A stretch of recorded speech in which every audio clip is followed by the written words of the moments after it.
Om Shri Gurave Namaha. RamanaGita Chapter. Nirupya Hridayastaivam Tattvam Tattvavidambaraha Manaso Nigrahopaya Mavadadramano Munihi. After explaining to the earnest seekers about the science of the heart, Sri Ramana Muni in this chapter explains to the seeker the ways and means to control the mind. Nitya vritti matam nrinam vishaya sakta chetasam vasananam baliyaswan mano durnigraham bhavet. Those jivas who have strong attachment towards sense objects and those who have strong latent tendencies or samskaras or vasanas find it extremely difficult to control their minds. Pasabaddho yatam jantusthada cheto na cheshthate pranarodhena vrittina nirodhas sadhito bhavet. Mind and breath branch out from one source, the heart.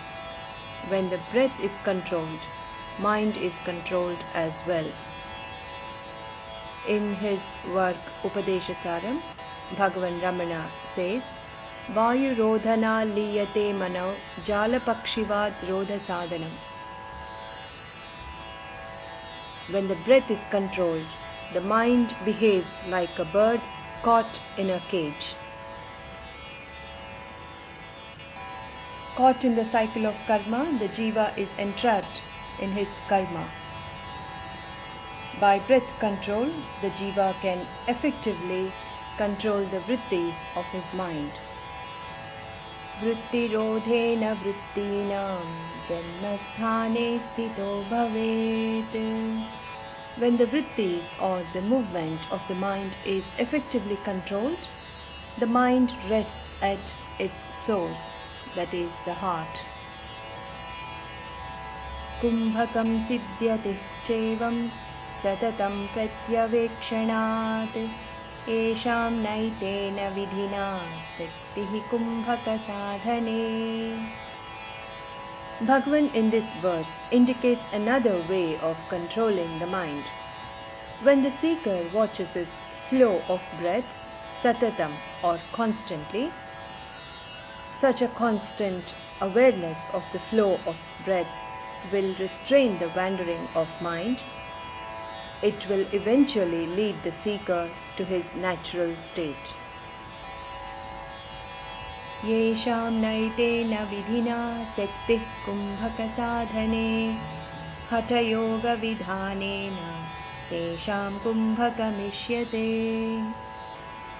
If the mind of the seeker lacks necessary strength for constant watching of the breath, then restriction of the breath by Hatha Yoga practices is suggested by Bhagavan. These practices help the seeker purify his nadis or energy channels. Ekada rechakam kurvat purakam ekada kumbhakam chatur. Ekada rechakam kuryat purakam ekada kumbhakam tu chaturvaram nadi shuddhir bhavet tanaha. Bhagavan in this verse explains the pranayama. Exhaling 1 unit of time, inhaling 1 unit of time, and retaining breath for 4 units purifies the nadis or energy channels of the seeker. Prano nadishu suddhashu niruddha kramasho bhavet pranasya sarvada rodha shuddham kumbhakam uchyate. The seeker achieves gradual control over his breath due to these breath control practices. These yogic practices purifies the channels through which the breath flows. When such regulation of breath becomes natural, then the seeker achieves a permanent state of abidance in the self. Tyagam dehatma bhavasya rechakam jnaninah pare purakam marganam swasya kumbhakam sahajasthitim. In this verse, Bhagavan explains to us how a jnani performs pranayama. For the wise, to give up the notion, I am the body, is exhaling. To self-inquire is inhaling. And to abide in the self, in his natural state, is holding the breath. Japena vadha mantranam manaso nigraho bhaved manasena tadha mantra pranayorekata bhaved. The mind can also get controlled by repetition of sacred syllables or mantra. Incessant repetition of the mantra results in the unity of dhyana, dhyatru and dhyeya. Mantraksharanam pranena sayujyam dhyanamujyate sahajasthitaye dhyanam dridhabhumi prakalpate. When the repetition of the sacred syllable and the breath becomes one, it results in the dhyana. When the dhyana becomes steady and firm, it results in sahajasthiti or samadhi.